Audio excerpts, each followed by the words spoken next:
Once you open Photoshop, you can create a new file by clicking the button Create New, or you can do the same by going to File, then you can select New, or you can open an existing file on your PC or image by selecting Open, or you can be clicking the button in here, or even you can access your recently opened files in Photoshop, which you can find in Recent area, and you can sort them as well by clicking that drop down. However, since we are starting from scratch, guys, let's create a new file, Create New, and from here you can select from different presets to start with. So here we have tabs for photo, print, art and illustration, web, mobile, film and video. So let's say for instance we're going to print our file, we can select print, where you will find blank presets to start with, or you can download from Adobe's templates as well, and they are for free.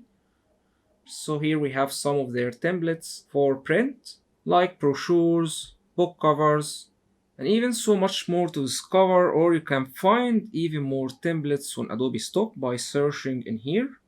However, for now let's start with a blank document. Scrolling up, here you can view all presets by clicking that plus, and let's maybe select A4 paper size by clicking that one, A4, and here you can type your file's name, print design for instance, or even you can name your files later when you're saving them.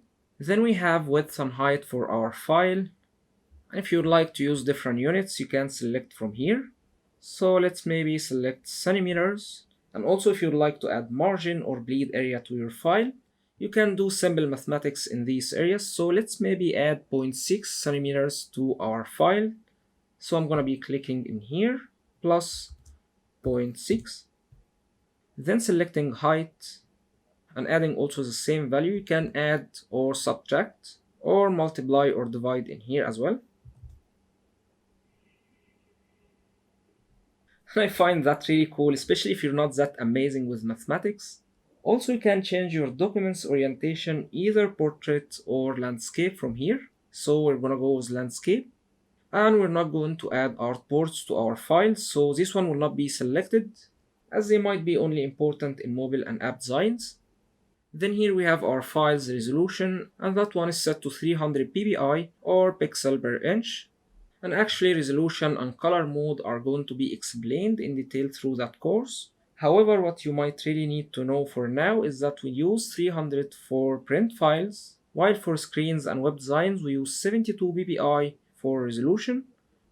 Then we have color mode, and since we are going to print that file we need to select CMYK color mode instead of RGB color mode, which is used for web and screen designs. Then we can change our canvas background color. From here, instead of white we can select black or a different background color. However, let's keep it as it is for now. Then here we have some advanced options where you can change your color profile. However, for now let's create our file, pressing create, and congratulations guys, we have just created that file. Now moving on and getting more familiar with Adobe's Photoshop user interface.